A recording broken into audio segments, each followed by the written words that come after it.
This is a new gun that I think pretty much everyone will want. But in most respects, not all, but most respects, after having shot it a lot, we here at the Nutnfancy project are extremely excited about the KelTec RDB Survival model. Right there. This is how much I love this. I said it in the preliminary shooting video of it. I posted that a couple weeks ago. That I think is going to be KelTec's greatest design yet. Its most in-demand design yet. Think about that for a second. KelTec cannot keep what it has already in stock. If you don't believe me, go to your gun store and try to find the high-demand KelTecs, the KSGs, perhaps RDBs, perhaps RFBs, PF9s, and the list goes on. It's going to fuel demand because I think this is a great concept rifle. This is one of the prototypes. I don't think the only prototype, like I was told. I think there are a couple others running around, but it's an early production model. So you're going to see changes be integrated. You know, if they integrate my suggestions, awesome, but KelTec is going to constantly improve their products generationally. They've always done that from customer feedback. Couple ground rules before we get into a very interesting, probably feature-length tabletop review on the KelTec RDB Survival. And by the way, I'm going to do the RDB separately. Okay, and there will be some share of course points because they functionally are the same gun, mostly. But I want to break the Survival out into its own GRV, just like you see now. Ground rules. I don't run KelTec, dudes. So the negativity towards KelTec, hey, I can never buy it, that is so 2010. We're beyond that. I'm just a reviewer, dude. Not my company. I'm not in charge of production, so I don't want to hear it, you know? Hey, I can never get... Not my problem, dude. You talk to KelTec, man. Every time Chad comes out, he goes, yeah, we've upped production. We've done this. We ship everything out. And they sell everything they make, which is funny because you'll go online and you'll hear and read a lot of so-called negativity on KelTec, right? Oh, I hate KelTec. KelTec's this, they're pieces of junk, whatever. And yet, they don't stay on the shelves. A couple models will. Occasionally, I'll go and see an SU16 sitting around, but it's rare. They sell pretty much everything they make. So once again, we see a huge disconnect between the online world and reality. So if KelTec was such crap, these guns wouldn't sell. They sell all day long. KSG's gone. RFB's gone. Often SU16's gone. Okay, so I don't know if this will be available. I have advised, kidding, but maybe not so much, for KelTec to build 1 million or multi-millions of KelTec RDB Survivals. I predict it will be their best-selling gun ever. It will be their most popular gun ever. I also predict it will be generationally improved and it will get better and better and better. Caveat, as long as it stays legal. Who knows what the political winds will hold? There's a lot of people that would not like you owning this gun, which is, what is it, 26 inches in overall length. You know, they won't like that. So get it while you can, if you can find it. And that's a big if. I think you guys are going to have a huge problem finding it. And then maybe a year from now, they start trickling into your gun store. I don't know. Sorry, but you know, my job is entertainment information. Fully independent, by the way. I've dished out a lot of negativity on KelTec when it's deserved. And to their credit, they have taken it maturely, which I wish all manufacturers would do. And they don't get offended. They appreciate the input, and what do you know? Better products result because of it. A great example of this is a Sub 2K, second gen. So that had some front side issues. It had a front rail issue. They fixed it. The current, that's another great, can't keep it in stock, KelTec design. It's a Sub 2000. Now it is awesome. One of my favorite PCCs around. So that's that. KelTec RDB Survival. like I said, there's I think a couple running around because we've clicked around online. We've seen some other locations have them. But Chad said, yeah, this is the only prototype in the world. I don't think it is. I think there's some others out there. But it does represent first production. So some of the features I'm going to talk about once again can change. Most of what I see in the gun as a whole, I really like. If it were not that way, I wouldn't be enthusiastic. And again, we've shot this in run and gun. We've shot it in windy conditions, out in the desert. It performed very well. Range work, it performed, you'll see. Stay tuned. Let's jump in philosophy of use for this. And what do you think I'm going to say is the primary philosophy of use? Application for the KelTec RDB Survival. I know what you're thinking. You're saying bug out kit or integration into a survival kit. And I would say yes. That's not my first choice really. But yeah, it could be. I mean, it has the name survival in it. Obviously, it's, you know, kind of geared towards super lightweight, a survival type rifle that you could integrate. Just remember what I've always said. You just don't take the rifle along. You take magazines and you take ammunition. And all that adds up very quickly, that weight. I don't think a 223 is my first choice for a BOK rifle. It's just too heavy. Yes, even the RDB Survival, even the SU-16, they're just too heavy for me because of the ammunition. Instead, I'll go with a 22 Magnum. I'll go with a 22 long rifle. I'm not in firefights. I'm usually using that gun to procure food, rabbits, rats, whatever I have to shoot to eat. Maybe tertiary self-defense. How's that for realism? So if you want to integrate it, I say rock on. But if you're putting food, water, tent, first aid, tools, knives, woods tools, first aid, I think I said that, all that together in a BOK, you're looking at 100 pounds. Oh, and by the way, now you're carrying 10 pounds of ammo. Enough said. I think another very fascinating application of the RDB Survival over even the regular RDB is VIP protection. And I would probably look towards KelTec doing select fire versions of them for LE. You heard it here first. I think it could happen. You put on a single point sling on this, it's so lightweight, it's so easily concealed, and yet it's still packing a 16-inch barrel on it, which is amazing. It's a very effective close quarters weapon that can range out easily to a couple hundred meters. But the short overall length, it really handles so quickly. And we found that out immediately upon shooting it. Doodle, myself, Chad came out just really fast into action. It feels like a subgun to me, even though it's a 5.56. I was at the range today doing a second accuracy outing. I'll show you the paper here eventually. And one dude comes up and he was immediately intrigued and he goes, "What is that?" And I was like, I told him what it was, RDB Survival, kind of a prototype. And he's like, "I want it." He just wanted it. He could tell that it wasn't a pistol caliber carbine, which a lot of people might think. It is a 5.56 in a very short, compact package. You can extend the buttstock for a little bit more length of pull. Now, let me talk to this super quick while we're in a philosophy of use discussion. It's not as light, and this kind of surprised me, as an SU-16. An SU-16C, the folding stock version, and by the way, I did redo my SU-16 video. It's at the top there. You should watch it. And I'm telling and declaring to the world, it is not broke. It is awesome, and I will always stand by that. I love the SU-16. The C model weighs 4.7 pounds. The KelTec RDB Survival, on my scale, which is pretty accurate, is 5 pounds 2 ounces. So it's heavier.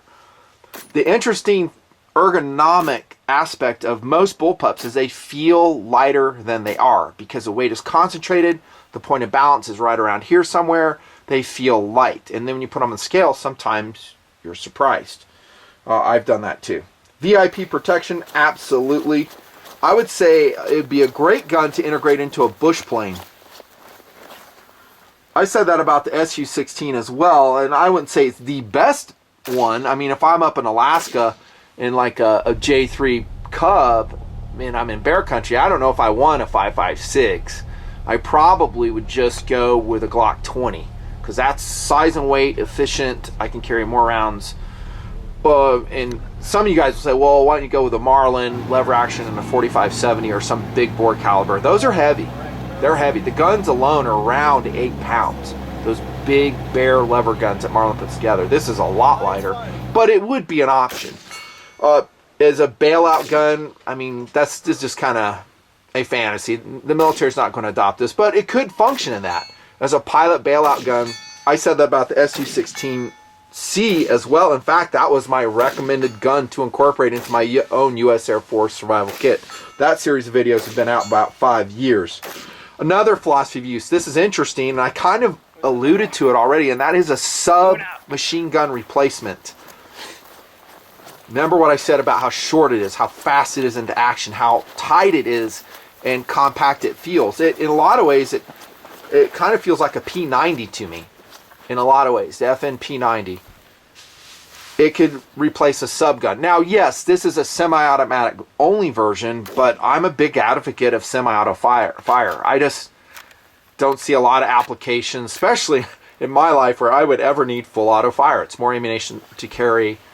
You usually don't hit when you're full auto unless it's super close. Enough said.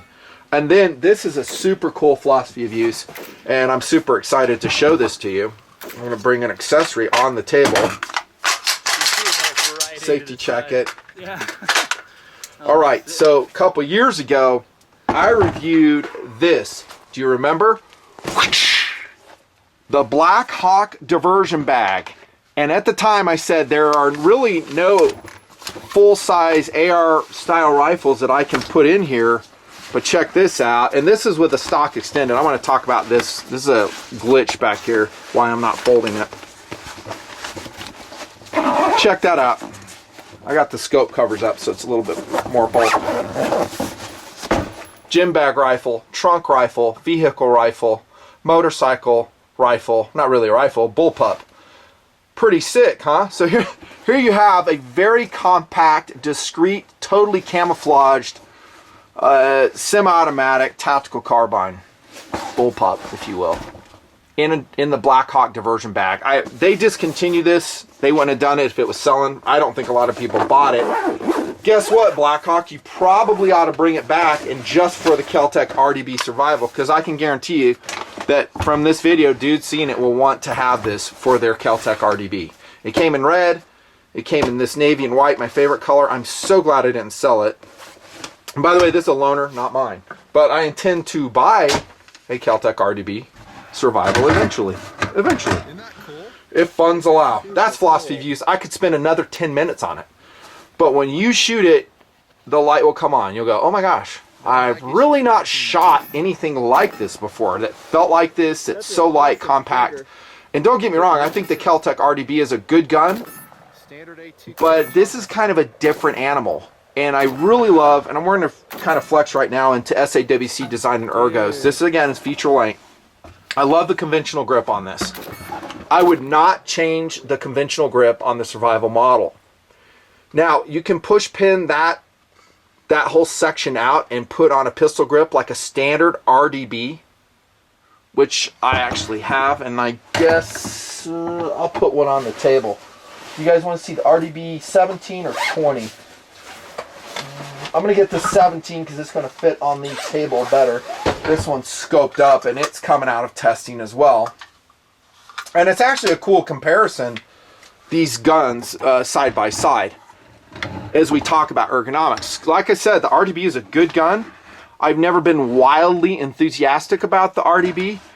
I think it has kind of an RFB, that's a 308 version of this rifle, front end. It's just a little bit wide for me. Look how narrow the front end on the Survival is. You know what it reminds me of? That's right, an SU-16 in width and feel. It's got kind of the gator grip on it. And if you look at the RDB front end, look at the width here. So it's railed up, wider, not uncomfortable by any means, but definitely bulkier. And the gun is heavier. Let's see, the 20, I'm looking at my weight, 7 pounds, 7 ounces for an RDB 20. Now that's with a longer barrel, but you know, that's what, almost 2 pounds heavier than this. And I may have lied to you. I said 5 pounds 2 ounces. I think it's 5 pounds 12 ounces. I apologize. So it's even heavier than I thought. But like I said, it feels lighter in hand, the Survival model. Let's start up here and work back. And I got to spend some time on a negative thing here. You're probably looking at it. We'll start right there. The dang barrel. You're probably looking at it and go, man, that is soda straw thin. And I have a 223 round. Let me just pop one out here and I'll show you by way of comparison.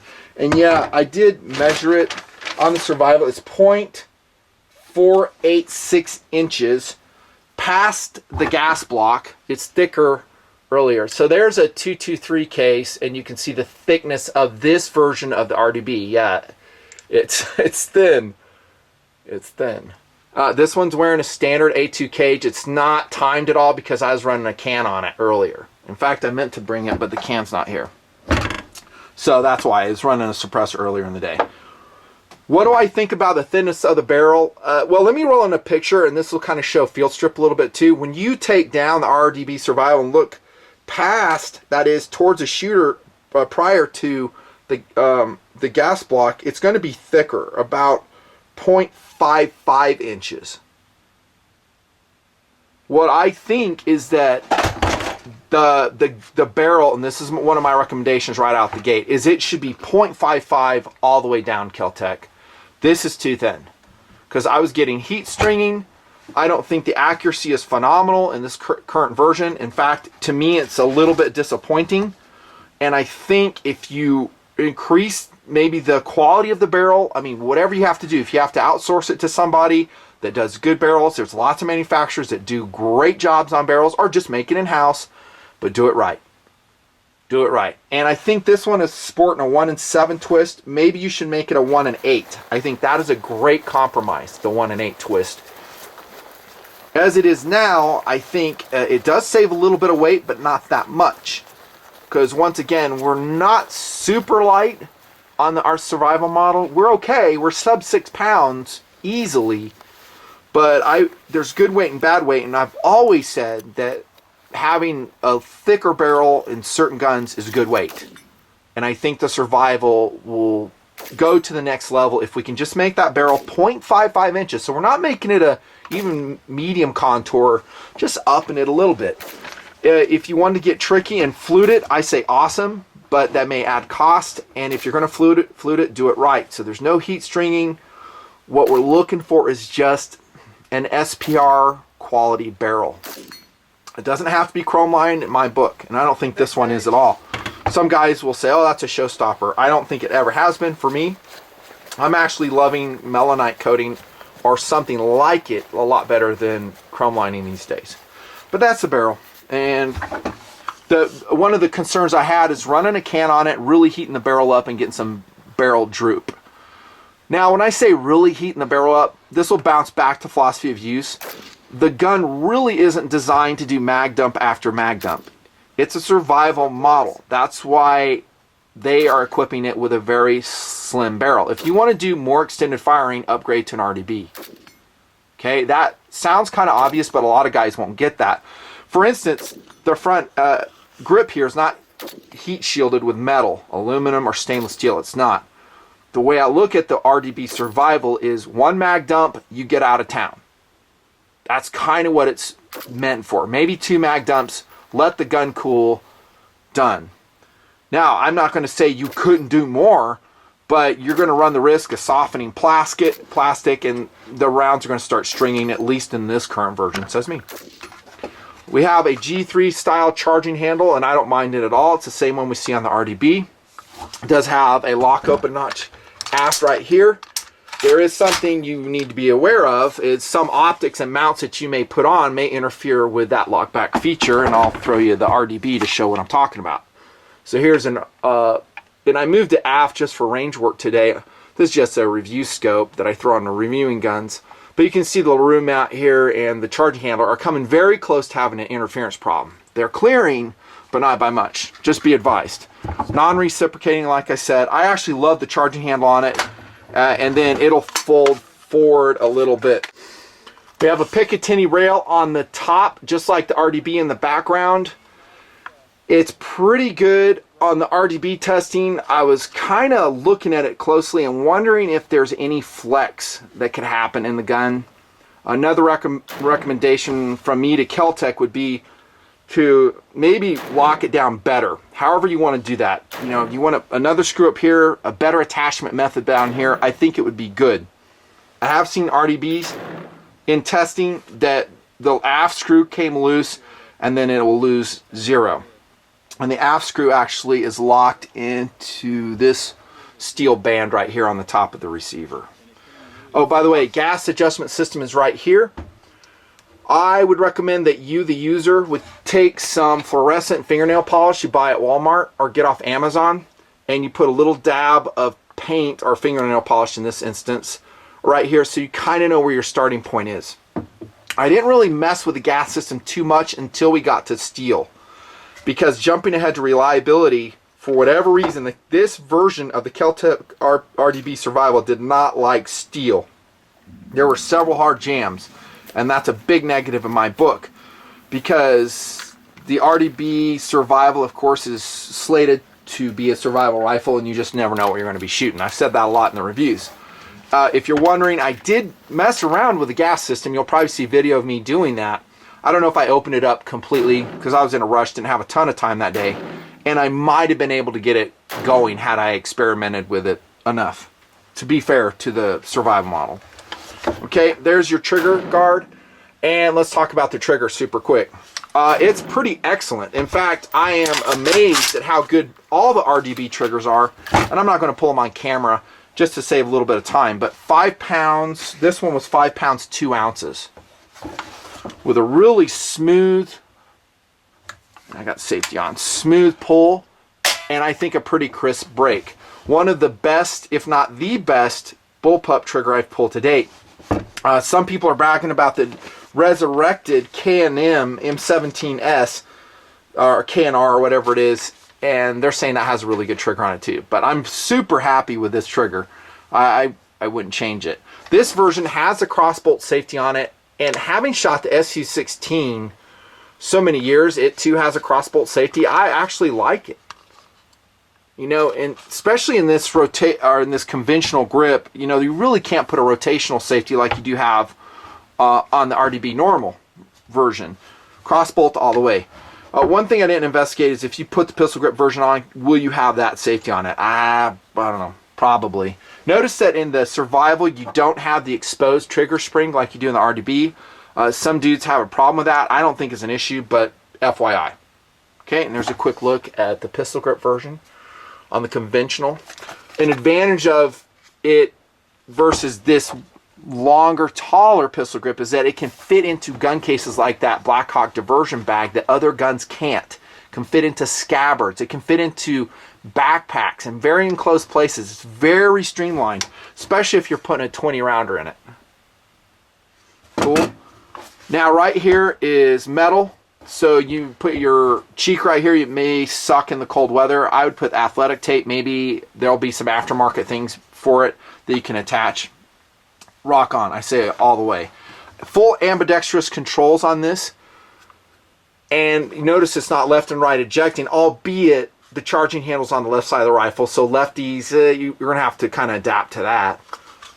But here's your magazine release. So it's not a bladed mag release like you have in the normal RDB, which sometimes you inadvertently hit unless you train with it a lot and you get used to it. So, but some people have bumped it before. I think we've done it out in the field. And there's your bolt release right here. There's your ambidextrous on the right side, so they're duplicated.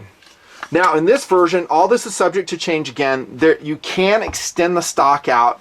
You see my lengths, kind of just as a reminder, I put on there in the electrical tape. 26 inches overall length, unextended, and then 27.5 when you extend this butt stock. Now, for whatever reason, this mechanism, here's another tip from TMP to improve it, it jammed up, and so now it's not folding. Prototype, it happens, so they need to look at this and get it non-hokey. Okay, and I was going to dismantle it and spend time and getting this blade back up where it was, and maybe I'm missing something obvious. I'm not going to discount that. But Doodle and I were looking at this like, well, what happened where it can't extend? All that does is you can see the slots here. It'll push in that way about that much and makes it super compact. Which, by the way, I would almost prefer to shoot it with a stock unextended, at least with a reflex sight. And this is a Spitfire by Vortex. A good optic, but it's freaking heavy, dude. It's like 11 ounces. This Vortex Spitfire. I like the reticle. I like the colors, the dials. It's too damn heavy, says me. So make this non-hokey, and it's kind of good that it happened when I bring it to tabletop, because this is the kind of stuff we need to improve. If it's temperamental, if it's not idiot-proof, and I can be an idiot at times, then it needs to be fixed. It needs to be, as I would say, militarized, because a militarized weapon is durable and it basically doesn't break easily. Something really has to be jacked up. So let's look at that, fix it. No rubber butt pad on the back of the RDB Survival. I would assume they're going to make a polymer butt pad available in their store, their web store, and I think aftermarket companies will come out with one as well. Okay, I love this gun though. I love ergonomically how it fits. And another thing I don't want to talk about ergonomically is how smooth it is. Starting off with the trigger, the crisp pull, a very low recoil, and it has a 16-inch barrel. This bullpup does. So it's not temperamental. It's not loud. It's not blowing your eardrums out like a lot of the Dracos and SBRs are. No, you're getting full velocity out of it. All the benefits of a full-size tactical carbine in a 26-inch overall package. Very smooth, very fast. Watch the shooting video, and I'm rolling it in as the video goes, so you can kind of see how it works. I'm not going to take the gun apart because I'm not messing up the table. I'm burning the time. It is a long stroke piston design, just like the regular RDB. I talked about the adjustable gas. Since it is a short bullpup design, there's no overpressure buffer. There's really nowhere to put it, and so the gas adjuster is what's going to do the load correction for you. Another cool thing when we're talking about design is, of course, it's a good and bad thing, and that is the bottom ejection of all the RDBs, Survival included. A positive thing is, and we love this, is the collecting of the brass right where you're shooting. It's not flinging it. It's super easy to pick it up. At the range, people will love you because you're not flinging it into their face. Heck, out in the desert, we loved it because it made policing the brass super easy. The downside is if you have a jam, as you can see, it is kind of in there. Okay, and I've said this about bullpups. It's not readily apparent what the status of the gun is just by looking at the chamber. And you can't really tell by looking at the charging handle either. Is there a round in there? Who knows? You're going to have to do a lot of clearing and a lot of training with it to get used to it.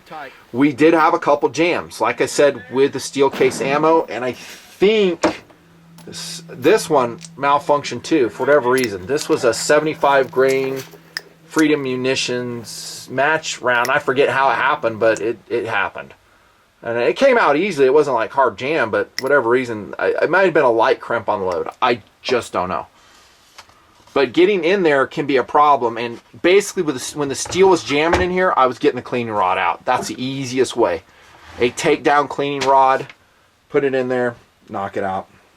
Okay, it's smooth though. Let's go into firepower super quick. Where are we time-wise? We're doing pretty good. Tried a bunch of different mags out on the RDB and the RDB Survival. All of them worked. GI mags, this one is Cerakoted or Duracoated, I forget. P mags of all sorts and descriptions work. My favorite mags still are the Lancers. Those worked. I didn't try drums, but to me that's kind of ridiculous for the philosophy of use. This is not a high firepower weapon. It's a break contact weapon is what the RDB Survival is intended to do. Couple quick mags, get the hell out of there. Says me. Says me. I think there are a lot better options to include Big Brother. Like I said, maybe a variety of AR-15s, maybe a Tavor that can take that higher volume of fire. But along with it, like I always say, it's the firepower versus mobility equation. You're going to have to take a little more weight. Thicker barrel. So firepower is excellent, I would say. And that'll take us to accuracy, I guess. I'm going to go super fast because I hate this portion of all my GRVs. It's just a pain to edit. So here's 100 yards. This is no cooling, by the way, so I'm shooting rapidly. TAC A's represented on this whole target. That's disappointing. Okay, and let me show you by way of reference what one of my AR-15 builds shoots these loads into. And this is a good control. So it's the same conditions, same day. And I was also shooting Freedom Munition 77 grain. I was like, how did that do?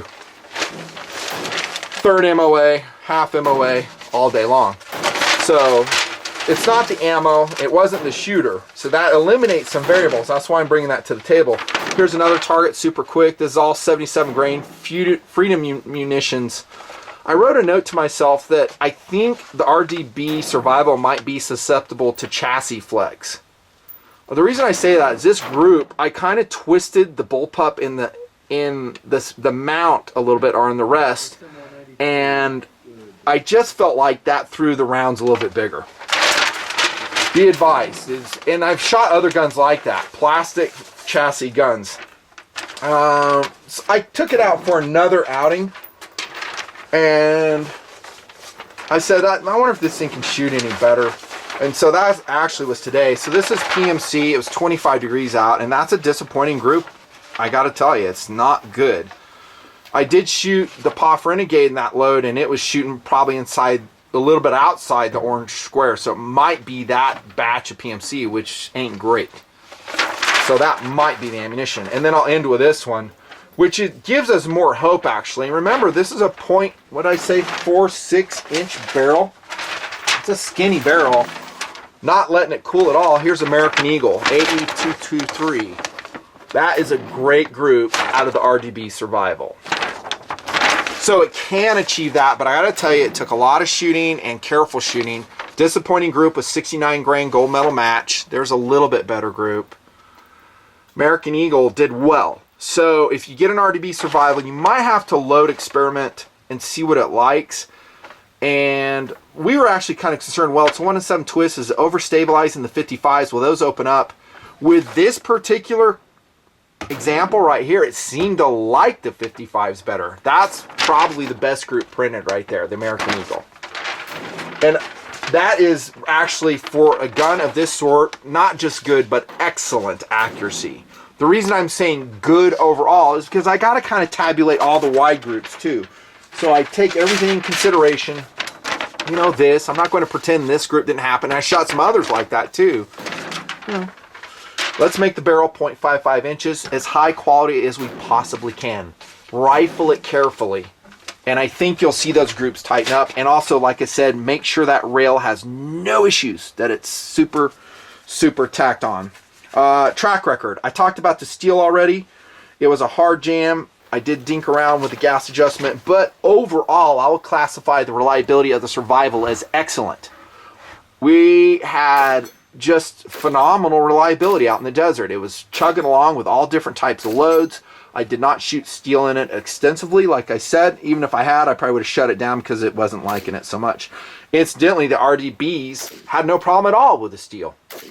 Go figure. This is a prototype, you know. And that'll take us to accessories.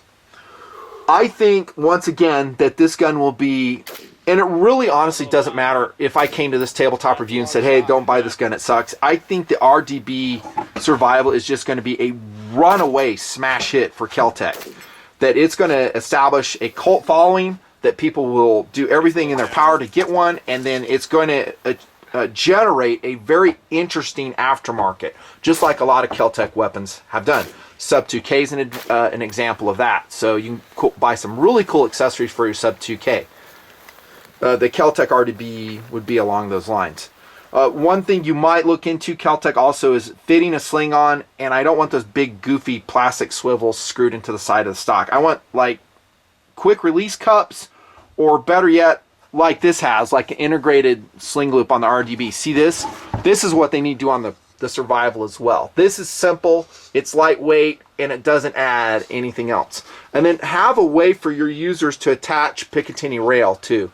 Make it either polymer or 7000 series aluminum, super light. I don't want a full-length polymer rail like this normal RDB has on the Survival. I just don't think it needs it.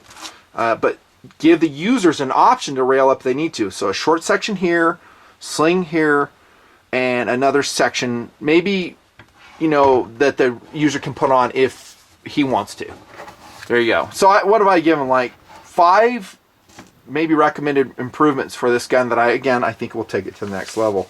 They do make a super cool brass catcher for the RDBs. We didn't use that in our run and gun testing or on the hillside long range testing, but what it will do is capture all the empties as they come out. Value. This will be in the eye of the beholder. Is it worth it? Is it not worth it? It's going to be almost twice the price of a KelTec SU16. And again, one of my favorite ones of the SU16s I'm talking about is the C model. And also the CA model. I love those guns.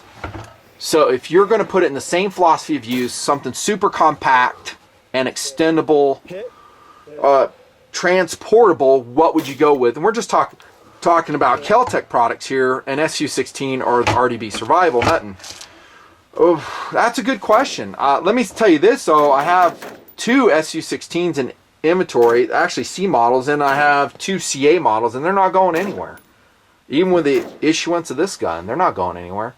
The advantage of the RDB is it doesn't have to have a stock extended. It's ready and shoulderable directly out of your carry system.